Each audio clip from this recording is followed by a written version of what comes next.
This video is strictly for educational purposes. Please do your own research before investing. This is not a trading or investing advice. नमस्ते everyone, आज हम बात करेंगे Tata Alexei के बारे में। हमारे एक सब्सक्राइबर ने हमें इसको एनालाइज करने के लिए बोला है, तो हम आज उसी के बारे में एक बार डिस्कशन कर लेते हैं। अगर आप यहाँ पे मैंने एक छोटी सी रेंज ड्रॉ करी है। मैं अभी बेसिक सपोर्ट रेजिस्टेंस के बेसिस पे ही जो प्राइस है उसका एक छोटा सा फेयर डिस्कशन करता हूँ। अभी मैं आपको कोई ट्रेंड, कोई पैटर्न, कोई और चीज़ नहीं बताऊँगा। मैं सिर्फ आपको बेसिक अंडरस्टैंडिंग दूंगा कि प्राइस किस हिसाब से चल रहा है। अब अगर आप यहाँ पर देखेंगे तो जो राइज आया था टाटा एलेक्सी में वो बिल्कुल स्ट्रेट था, मतलब कि उसने कोई भी बहुत मेजर बेस नहीं बनाया था, जिसकी वजह से जब उसमें करेक्शन आया तो वो करेक्शन भी बहुत शार्प देखने को मिला। अब आप यहाँ पे देखिए कि ऑलमोस्ट 10,000 का पीक लगाकर ये स्टॉक अभी 3500 पे आ चुका है। 10,000 से 3500, जो कि भैया एक बहुत मेजर ड्रॉप है। ठीक है, अब प्रॉब्लम यहाँ पर आती है कि जब भी कोई स्टॉक बिल्कुल ब्लाइंडली सीधा ऊपर चला जाता है और वो बेस नहीं बनाता तो वो सस्टेन नहीं कर पाता लॉन्ग रन में। इस स्टॉक ने यहाँ से एक अच्छी रेंज दी, अपसाइड दी। यहाँ पे देखिए छोटे छोटे माइनर सपोर्ट्स है, लेकिन ये बहुत ज़्यादा सॉलिड नहीं है कि एक स्टॉक को होल्ड कर पाए रेंज पे। वापस चला। ये जो पर्टिकुलर रेंज है आपकी 6,000-ish, ये थोड़ा सा एक अच्छा बेस बन चुका था, क्योंकि यहाँ पे 1 2 3 4 5 6 7 बार इंटरसेक्शन थे और उन 6-7 इंटरसेक्शंस पे ना इसने टिकने की कोशिश करी थी। अगेन ये देखो, यहाँ से आप देखोगे ना, यहाँ पे सारे चांसेस थे कि यहाँ पे बाइंग आई और स्टॉक यहाँ से वापस ऊपर गया।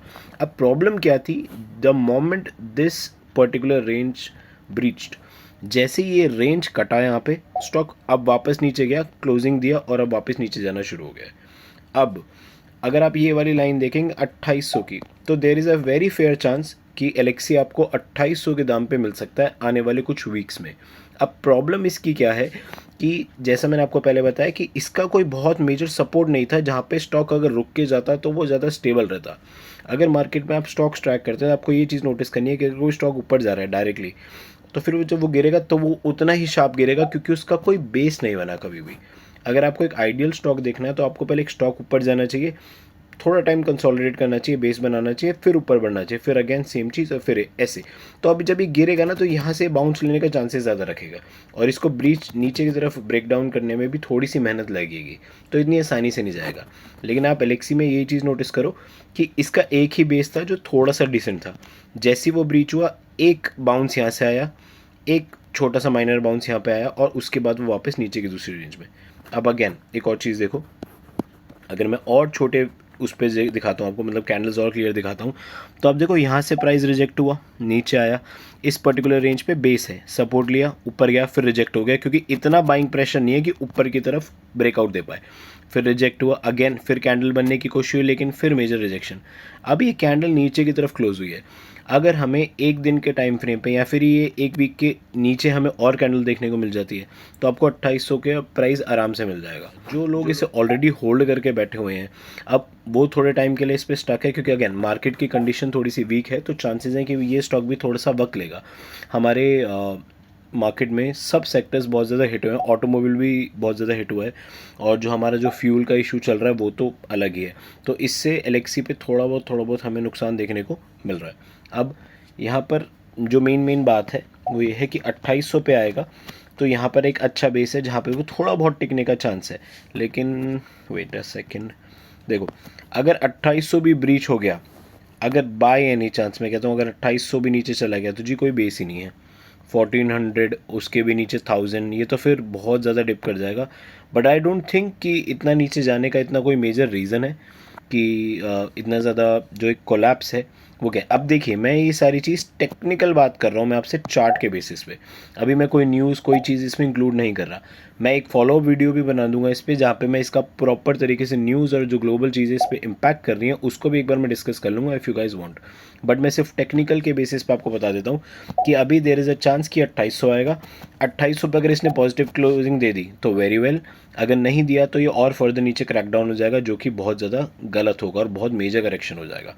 Again, and this video is strictly for educational purposes. Please do your own research before investing. This is not a buying or a selling recommendation for you. और एक और छोटी सी चीज़, अगर ये 3800 के ऊपर भी एक पॉजिटिव क्लोजिंग दे देता है, अगर हमें यहाँ पर एक ग्रीन कैंडल देखने को मिलती है तो हो सकता है कि स्टॉक वापस ऊपर की रेंज की तरफ बढ़ जाए, 5000, 4000, 6000 के ऊपर की तरफ बढ़ने की कोशिश करे।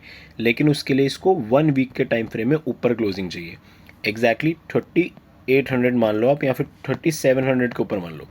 इस रेंज के ऊपर जब भी क्लोजिंग दे देगा तब आपके पास एक मौका रहेगा कि आप यहाँ पर बाइंग करके इसको ऊपर जाने दे सकते हो, otherwise this is a no go. अब लेट्स होप कि मार्केट कंडीशंस थोड़ी सी बेटर होंगी तो ये वापस थोड़ा सा अपनी नॉर्मल रेंज में चलना शुरू हुए, जो कि सबके लिए अच्छा है, क्योंकि इतने बड़े स्टॉक्स जब गिरते हैं तो बहुत सारे रिटेलर हैं जो सिर्फ टाटा के ट्रस्ट पे और इन सब चीज़ों पे काम करते हैं। तो अगर ये चीज़ें शेक होती हैं तो अगेन बहुत सारे लोग अपना पैसा लूज़ करते हैं। तो प्लीज़ मार्केट की कंडीशंस को देख के पैसा लगाइए, ब्लाइंडली किसी भी स्टॉक में पैसा मत डालो।